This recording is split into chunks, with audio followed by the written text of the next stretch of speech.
I'm here in Shelbyville in Middle Tennessee to observe the police preparation for and response to a White Lives Matter rally. We've got protesters, counter-protesters, media, spectators. Let's see how it all went down. Grab your seats. It's time for Counter-Terrorism Roll Call.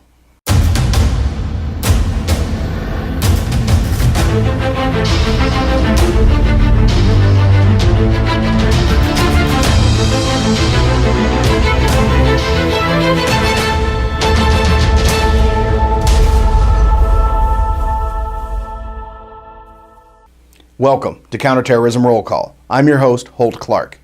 On this episode, my perspective of law enforcement's preparation and response to one particular protest in Shelbyville, Tennessee. But as well as looking back at this protest, I hope communities will be able to look forward to any protests they may have in the future and how to respond. The Tennessean reported there were 160 white nationalists who attended this protest. There were members of the Vanguard America, Southern Nationalists, League of the South, the Traditional Workers' Party, and National Socialist Movement, as well as others. The paper also reported about 400 counter-protesters. Now, I didn't see any true Antifa black bloc, but I did see supporters of people flying their flag, literally and figuratively. But there were also a lot of ordinary citizens who just didn't want this protest in their community. And there were lots of media. There was local, national, international, and the new media, YouTubers and vloggers. Now, there was a lot of chanting and banging. White lives matter! White lives matter! There were interviews and grandstanding, threats and obscene gestures. Basically, it was two groups of people who didn't like each other, but there was only one arrest for disorderly conduct. This kid right here, they got him. I don't know if he ran over from the other side. I don't know what's going on. So, with all this going on, how did law enforcement manage to keep the peace? Well, it was with a show of overwhelming strength by the Shelbyville Police and Bedford County Sheriff, as well as the many other local and state agencies that supported them, along with non-law enforcement support. Now, what did that show of strength include? Well, you had regular law enforcement, you had law enforcement in riot gear and tactical gear. I even saw the sheriff of Coffee County standing at post. There were checkpoints to go through bags and search people and wand people. There were mounted units, which can be very effective in a crowd. There were multiple canine units. There were counter-sniper teams to provide intelligence and protective overwatch of other law enforcement and the public. And the officers projected goodwill.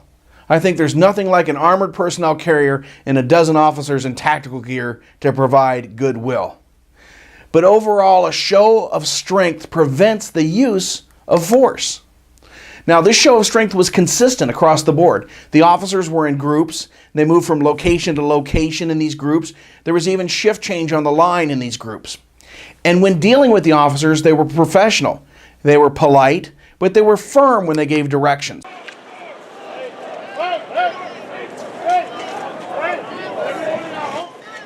The planners of this event were masters at using time, distance, and equipment. They used the space, separation, and distance very, very well. There was a checkpoint for the protesters, and on the north end, there was a checkpoint for the counter-protesters. There was an area for the protesters on the south side of the street, and there was an area for the protesters on the north side of the street. And it was a nice wide street with a median down the middle. A lot of distance and separation. There was an area for the media where they could see both sides. And if you wanted to go from one side to the other, it was a long walk. And that's a great disincentive to go all that distance just to cause some trouble on the other side. There were bottlenecks. And these, I think, were specifically designed to give multi-purposes, as well as the checkpoint doing its primary job. The minimal number of security checkpoints required less personnel, but more importantly, it slowed down the protesters and therefore the momentum of their protest. Their desire to rush in and go out to the other side was slowed down. There was even a second checkpoint on the protester side, not 100 yards after the first checkpoint. It not only slowed them down, but there was another show of strength as the protesters walked through. No question who was in charge. And information is essential during these events. Law enforcement had eyes, ears, and information everywhere. There were drones and helicopters. There were command and observation posts. Lots of people feeding information into what happened. A lot of consideration in the preparation and a lot of what happens during these events is the perception of the protesters and counter-protesters of law enforcement.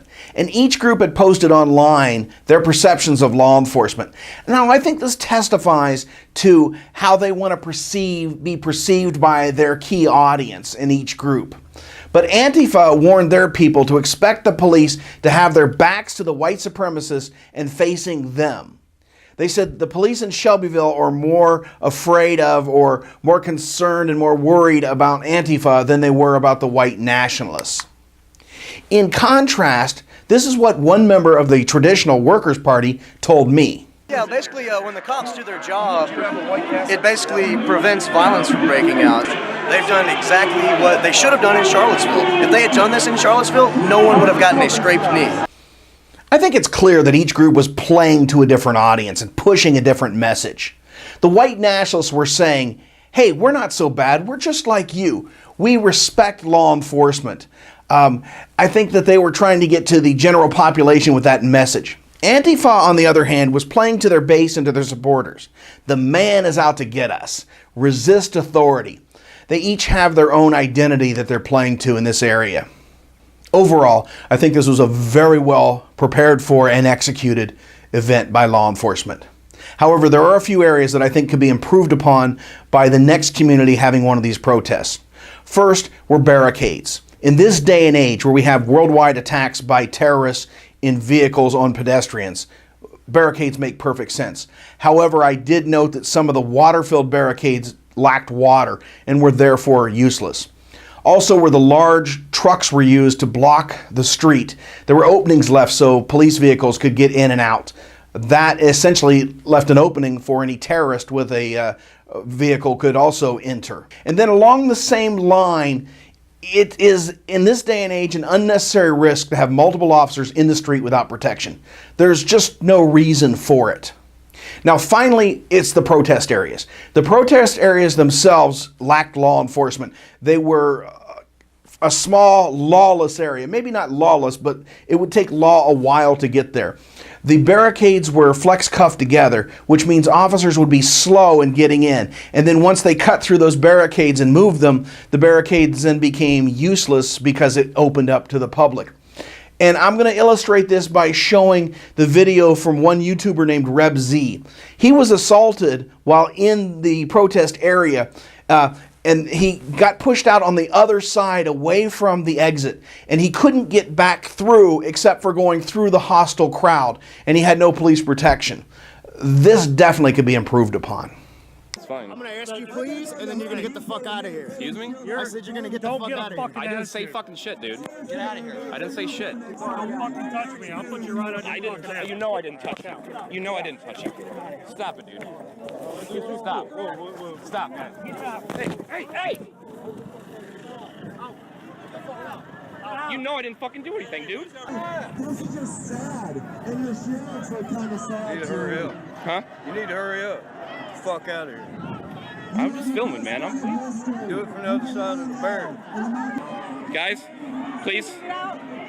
He needs to get out. He's in danger. They're attacking me, guys. He needs to get out. I just got assaulted. I can't go back through that way. I was just filming. I asked the gentleman to get his hands off me, and then they started assaulting me. He just needs to get out.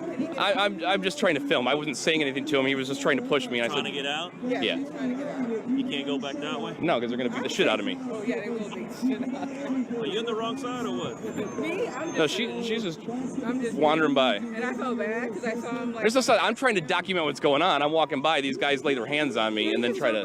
Hang on a second. Let me clear it. Thank you. Okay. Sorry, brother, but you can't jump the fence. You Okay. can't jump the gate. So either you stay here away from them or try to get back to the only way you can We're going that way. you have to go Let's out go. through the Come on. checkpoint. Can you? I mean, they're going to I check got me. you. I got you. Let's go. All right. Just go there, Paul. All right. Just stay close to me, okay? Yep. If you have a protest coming to your community, it only makes sense to watch these game films, to write your plan, and to be ready with an overwhelming show of strength. The time spent before the event can be the difference between a protest and a riot. Now, in Shelbyville, when the protest ended, everyone was packing up and moving to Murfreesboro for a second protest that day.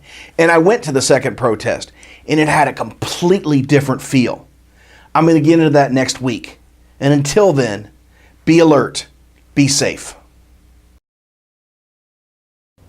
Thanks for watching. Please visit our sponsor, patriotthreads.org, and stay tuned for a special offer from them. Would you do me a favor and hit the like button? And if you haven't yet, subscribe. If you want to know more about me, go to my website, follow me on Twitter, or just run me on NCIC. I'll see you next week on Counterterrorism Roll Call. Until then, be alert, be safe. PatriotThreads.org is apparel with a purpose. Patriot Threads offers state-themed, game day to outdoor lifestyle apparel, like the new line of Southern Trout shirts, and introducing the new Back the Blue shirts. All are 100% printed in the USA. Are you looking for a new, exciting, profitable fundraiser? PatriotThreads.org would love to help. Go to their website for details. Use promo code ROLLCALL at checkout and you could save 20% on the sale. And Patriot Threads will donate 20% of the profits to the National Law Enforcement Officers Memorial Fund. PatriotThreads.org is a proud sponsor of the men and women of law enforcement.